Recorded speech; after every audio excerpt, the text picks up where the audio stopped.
set? Mm-hmm. Okay, we are heading north on the Valley Line in the Friends HiRail truck.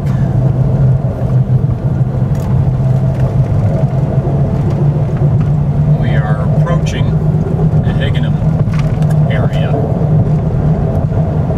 The Friends have spent the last 20 years clearing these tracks.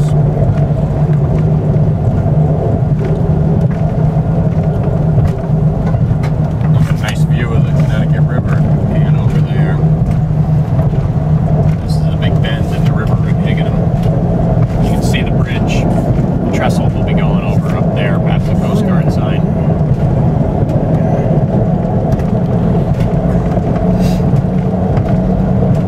There was a derailment here sometime in the 60s. A lot of new ties are in and never done. And the ones between them, you can see the cut in the middle from where the wheels ran down the middle. I think it was an RS3 one on the ground. I read about that someplace.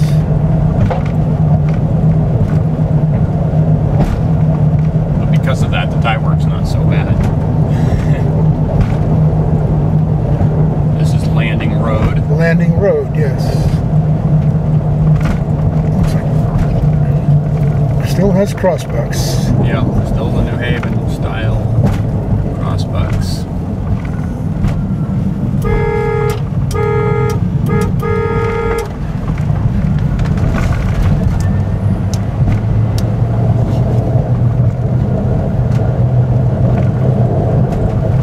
Most of our property is 99 feet wide. Here it's only 66 feet wide, but even so, you can see the neighbors have encroached severely on the 66-foot width. They shouldn't be within 33 feet of the center line. They're about 10 or 12 feet away. Now, after this cut, we're approaching Higganum Station site. There was a switch just before this little dirt crossing. Went off to the right, to the riverside, where the passing track stood. And to the left, in this group of trees here, is where the station itself stood. And there was a track way over there by that little building. It was the house track, which was used right until '68. They were shipping, Rossi Lumber in Higganum was shipping railroad ties out in gondolas right until the last one. The last shipments taken out on this line in '68 were ties from here. The switch for that house track that they loaded ties on was right here, and that was gone when we came up here, and we had to put in 3 rail lengths of rail and ties just under us back there in order to make this passable.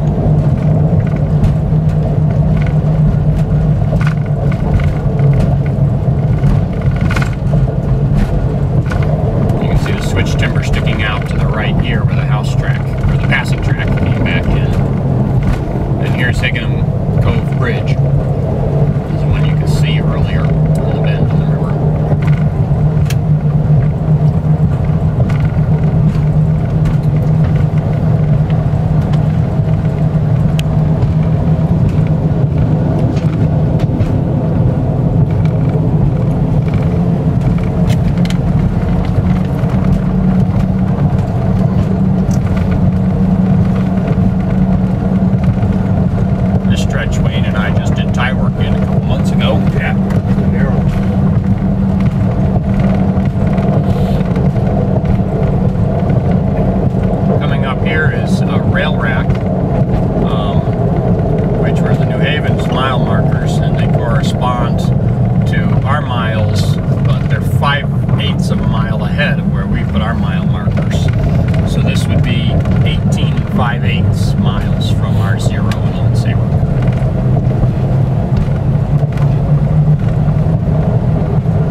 close to the phenomenon of the four-headed snake.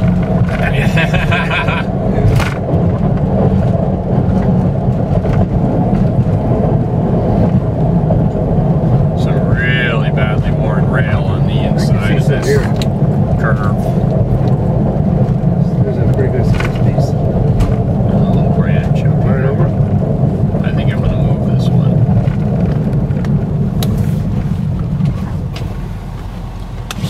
Good up ahead. Yep. Because it's a causeway, I think it has a lot more opportunity to grow crap on both sides.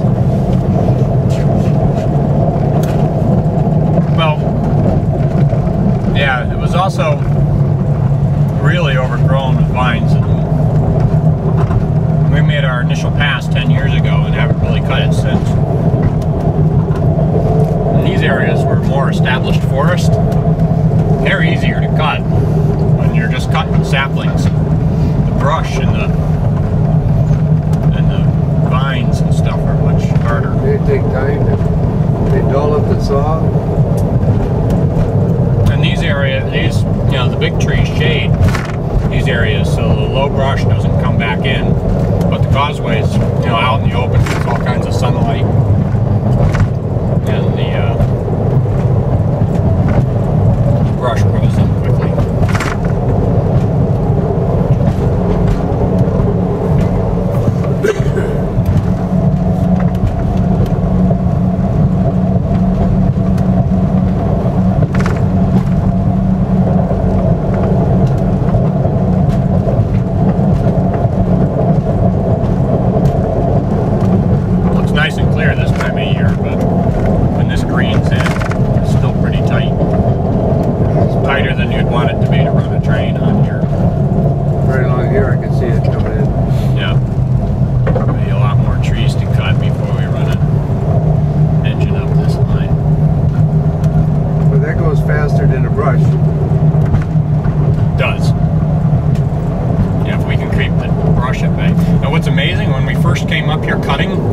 Covered everything and you couldn't see any of the stone ballast. It was like up around this curve. There were so many leaves and vegetation that, you know, you didn't know the stone ballast was there, and it's now that we're using it a lot, it's blowing away. So here's another rail rack. Now we're up at 19 5/8. 19 5/8 from Old Saybrook. Yep.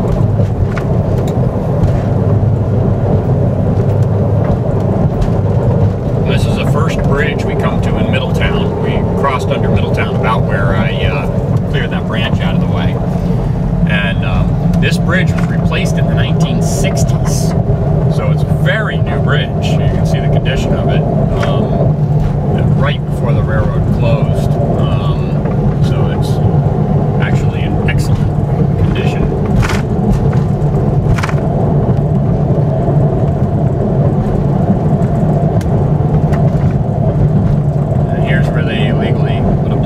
Trail along our railroad. Also took a big hit during that thunderstorm right there. This tree, or 7 trees, really huge mess to clean up. Wayne did the first pass, I did the second. It took me an hour and a half just to cut through it. It was a hot day. This is the largest cut on our line, at least for length. Yeah. I'd say this is bigger than even Tate's cut. And right here, there was a siding to a felspar mine. The switch would have been right about here, going off to the left, and you can see the right-of-way in the profile of the ground. And there's even a stone box culvert that's partly collapsed where that tree's laying down, and it continues to curve off and go around to the left. And Rob has documentation that it was the switch was spiked out of service in 1942. But there was another track to a felspar mine right there. Hard to believe. Yeah, you can see the right-of-way heading off into the woods. I'd like to go explore that right-of-way someday. See how far it goes. Now we get to the scenery. This is what we call the second bridge in Middletown. And it's interesting, the north of Buttman, which is older, was built for double track. And New Haven must have been really optimistic at that point. The south of Buttman's concrete must have been replaced in a storm, but you can see the northern abutment is a double track abutment, even though the landfill behind it isn't. Now we're on to what's a causeway. This entire straightaway was bridge through this originally, just like the viaducts in Middletown, or in East Hampton, excuse me. The New Haven came and just poured tons and tons of stone on top of the bridge and buried it. But this was about a quarter to half mile long trestle. Three stands are there, but no one got to it. So I'm going to stop here for now, because this is where we're going to cut brush. You can see it coming in on the left real close, and that's what we're going to This would be a good time for Lee to get it before. Yeah.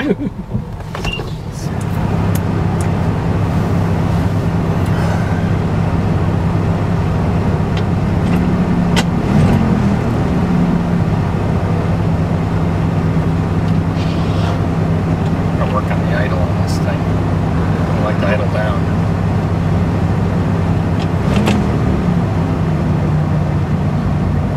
There we go. So, alright, here we go.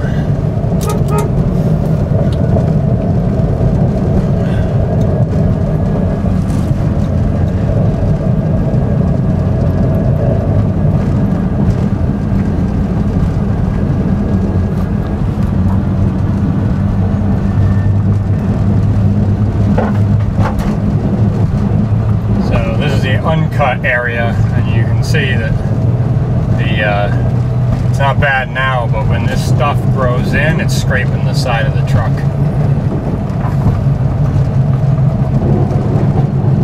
So this will, you assume this will be done by the end of the winter then, eh? Our goal is to get up the end of this straightaway by end of winter. It's only been 2 days to cut so far, and today was really more like a half a day, so it's really only a day and a half cutting, and we've gotten probably almost half. If we had, you know, the first time we went out we had 5 guys on the crew. Today we only had 2, and then Tom came late, 3, but you know, if we had 5 to 8 guys attack this, we'd be, you know, another day or 2 and we'd have it. But it's been 10 years since we cut it the first time. We cut it in 2006, and now we have a tree across the tracks. And now it's 2016.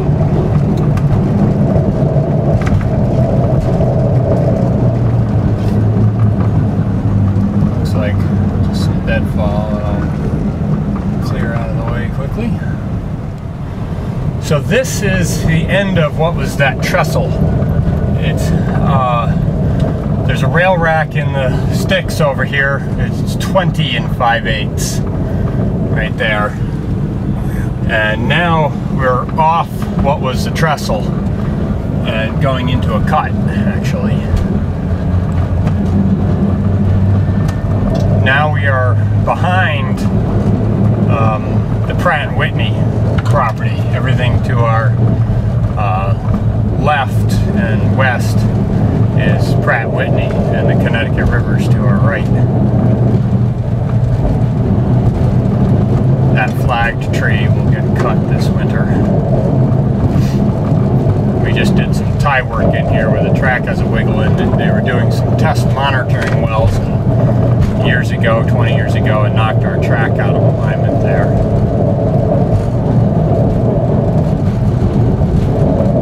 When it first came up, this had silted over, was buried. Uncovered that. This too.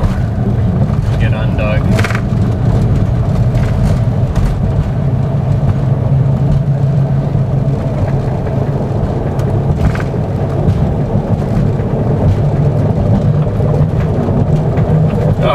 Another log.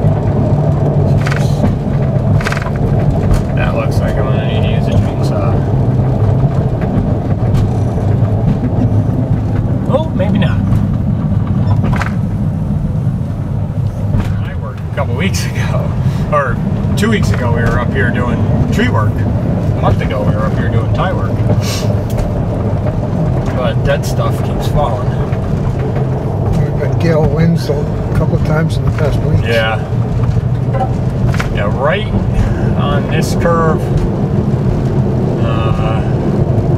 right starting here, the leaves have seemed to cover it up, but, well, no, just past that orange mark. We put 16 ties in this curve last month. You can see evidence here. The gauge was real bad. Still not. The gauge is better, the alignment's still horrible.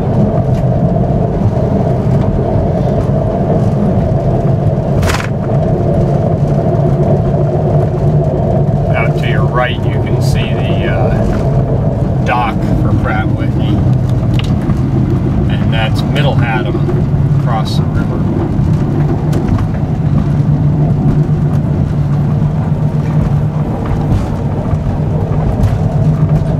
So we are coming up on the first of 2 crossings for Pratt Whitney.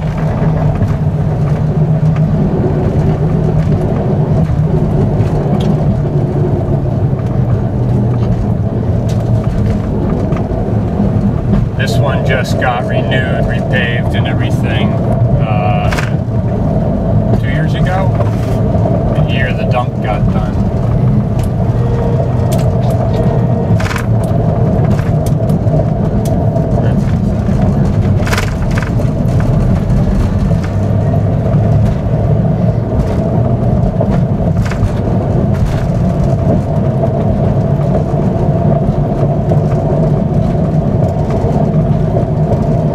This section seems real nice and clear because Connecticut Central maintained down to here up until 97. It was from that crossing down that wasn't ever maintained. You know, Connecticut Central was a division of Valley Railroad Company initially in 87, but turned over to its own employees after about 2 years. In 90, I want to say 95 or somewhere between 95 and 97, Pratt Whitney received a couple shipments, and Connecticut Central rebuilt to this point. There's a stop sign right there that we just passed facing north, and so from here up was tied at that time, 95, 97.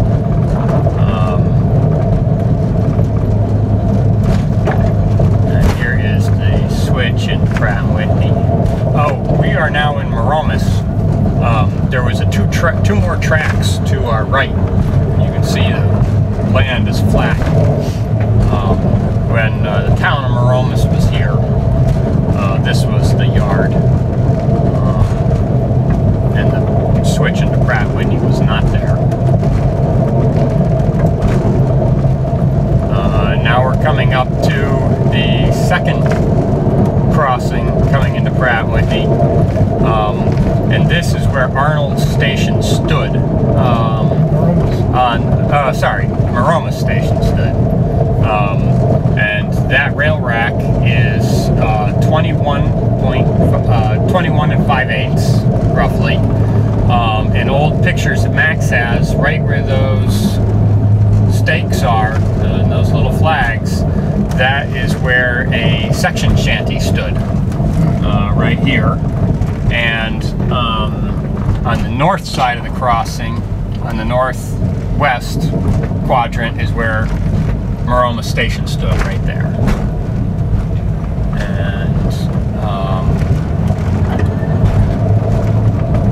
And then that white post up there